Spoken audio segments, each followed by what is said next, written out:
వరపు ప్రకాష్ తండ్రి గారి దివ్య హస్తములతో జనవరి 8వ తేదీన 2008 సంవత్సరం కార్మెల్ మాత విచారణ కానూరు విజయవాడ నందు గురువుగా అభిషేకం పొందారు. 2008 సంవత్సరంలో గురువుగా అభిషేకం పొందిన వెంటనే సెయింట్ ఫ్రాన్సిస్ సేవియర్ విచారణ కొత్తగూడెం నందు సహాయ గురువులుగా సేవలందించారు. 2009 సంవత్సరంలో మరల కార్మెల్ మాత విచారణ కానూరు నందు డైరెక్టర్ గా సహాయ గురువులుగా నియమితులైనారు. 2010 సంవత్సరం నుండి 11వ సంవత్సరం వరకు ఇదే విచారణలో గురువుగా నియమితులైనారు. 2011 సంవత్సరం నుండి 2019 సంవత్సరం వరకు పునీత అవిలాపురి తేరజమ్మ విచారణ పెందుర్తి విశాఖపట్నంలో విచారణ గురువులుగా మరియు ఫిలాసఫీ స్టూడెంట్స్ మాస్టర్ గా తమ సేవలను అందించారు.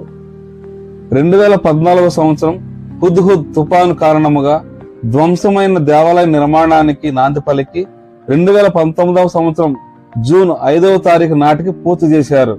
2017 సంవత్సరం నుండి 2023 సంవత్సరం వరకు ఆంధ్ర ప్రొవిన్స్ కార్మెల్ సభకు వైస్ ప్రొవిన్షియల్ గా 6 సంవత్సరములు సుదీర్ఘమైన సేవలందించారు.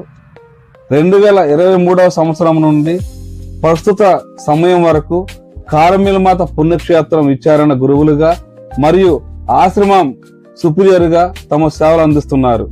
వారి జీవితంలో ప్రారంభ గురు తర్ఫీదు కార్మెల్ మాత విచారణ కానూరు నందు మొదలు పెట్టడం, తన 25వ సంవత్సరం దైవాంకిత జీవిత సిల్వర్ జూబిలీ వేడుకలు ఇదే విచారణ యందు జరగటం ఎంతో చెప్పుకోదగ్గ విషయం.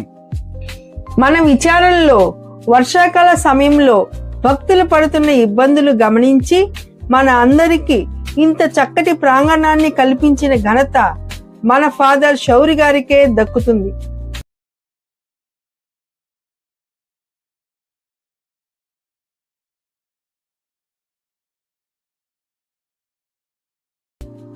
ఈ పవిత్ర కార్యం భక్తి భావంతో జరగాలని దేవుని దీవెనలు మనందరిపై హీరాళముగా కురిపిస్తూ నిండు మనసుతో ఫాదర్ శౌరి గారి కోసం అలాగే మరణించిన వారి తల్లిదండ్రుల కోసం ప్రార్థిస్తూ ముఖ్యంగా వారు తలపెట్టిన కార్యక్రమములు జయప్రదం కావాలని ఆశించుదాం.